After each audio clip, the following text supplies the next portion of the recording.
दिलफरेब की जानिब से तमाम मुहतरम देखने वालों को अस्सलाम वालेकुम। वीडियो शुरू करने से पहले एक छोटी सी रिक्वेस्ट है कि हमारे चैनल दिलफरेब को सब्सक्राइब करें।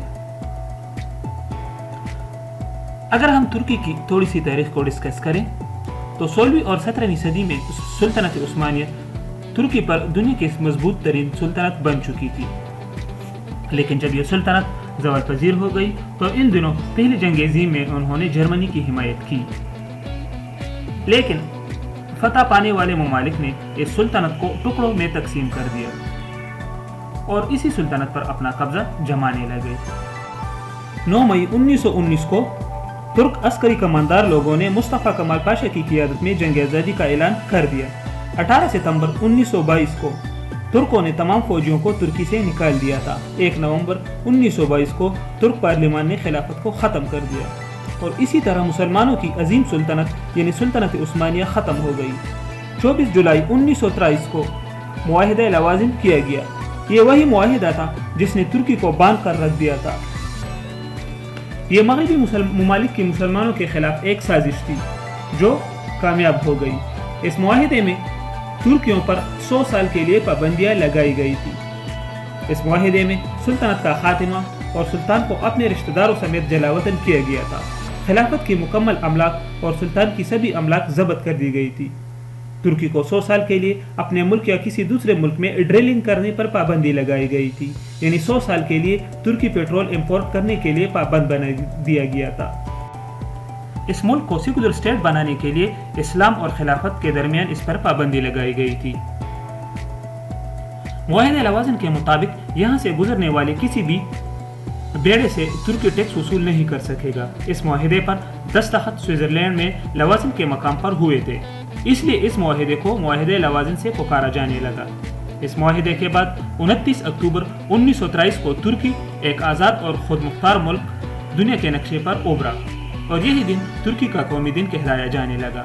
मुस्तफ़ा कमाल पाशा, जिन्हें बाद में अतातुर्क का खिताब मिला, जिनके मानी है तुर्कों का बाप, उसने तुर्की को फ्रांस, बरतानिया और दीगर ममालिक के कब्जे से बचा लिया था। दूसरी जंग अज़ीम में तुर्की ने किसी मुल्क का साथ नहीं दिया। अलबत्ता अमेरिका और सोवियत यूनियन के दरमियान सर्द जंग में तुर्की ने अमेरिका और उसके हमियों का साथ दिया, जिसके बदले में इस मुल्क को इमदाद होती रही। जुलाई 1974 में कब्रस में तुर्क मुसलमानों पर मसीही लोगों ने जुल्म शुरू की, जिसके नतीजे में तुर्क जमहूरिया शुमाली कब्रस कायम हुई, जिसे अभी तक तुर्की के अलावा किसी मुल्क ने नहीं माना है।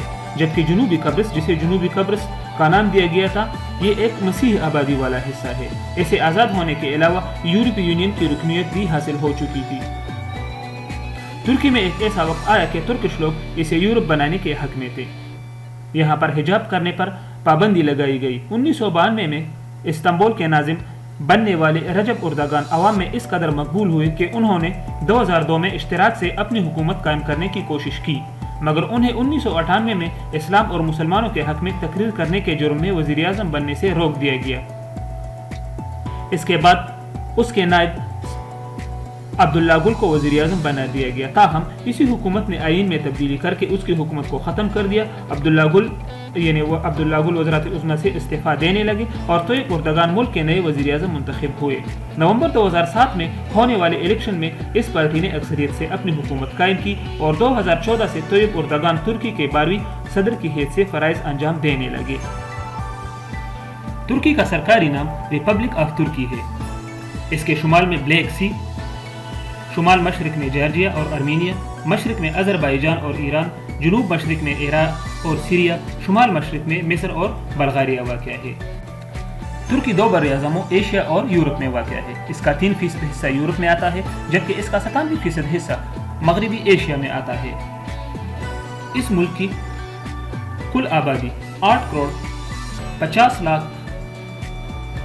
42,738 है और इस तरह इस मुल्क का कुल रकबा 7,83,356 मुरब्बा किलोमीटर है। रकबे के लिहाज से ये दुनिया का 36वां बड़ा मुल्क है। इस मुल्क का दारुल हुकूमत अंकारा है, लेकिन सबसे बड़ा शहर इस्तांबुल है, जहाँ कारोबारी जिंदगी बहुत ज्यादा है। तुर्की में टोटल 81 सूबे हैं। तुर्की की करेंसी तुर्किश लीरा है। एक तुर्किश लीरा पाकिस्तानी 18.24 रुपयों के बराबर है और एक तुर्किश लीरा इंडियन 8.87 रुपयों के बराबर है। तुर्की में 83,000 मसाजिद पाए जाते हैं और इन मसाजिद की सैर के लिए कसीर तादाद में मुसलमान तुर्क आते हैं। तुर्की दुनिया का 1/4 हिस्सा फूल पैदा करने वाला मुल्क है। यहाँ की मकबूल तरीन खेल आयल रेसलिंग है, जबकि handball, basketball, football, flying, fishing, weight lifting भी यहाँ खेले जाते हैं।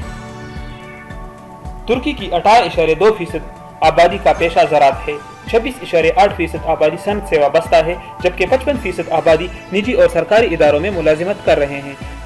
इसके अलावा textile, food processing, autos, electronic, tourism वगैरह यहाँ की सनत हैं। मुहिब वतन होने के नाते यहाँ के लोग अपने इमारत पर अपने मुल्क के झंडे लहराते हैं। तुर्की का कॉलिंग कोड +90 है, यानी +90, और डोमेन नेम .dr है। तुर्की पाकिस्तान से 3,330 किलोमीटर के फासले पर वाक़ है और वक्त के लिहाज से पाकिस्तान से 2 घंटे पीछे है। यहाँ पर 82% लोग इस्लाम को मानने वाले हैं, 2% लोग मसीही हैं, 7% ऐसे हैं जिनका कोई मजहब नहीं। तुर्की यूरोपियन यूनियन का मेंबर अक्टूबर 2005 में बना था। तुर्की फेसबुक यूजर के हवाले से दुनिया भर में 3रे नंबर पर आता है। अरारात के पहाड़ तुर्की में दुनिया के सबसे बुलंद तरीन पहाड़ है। यहाँ 130 ऐसे पहाड़ है जिनकी ऊंचाई 3000 मीटर से ज्यादा है।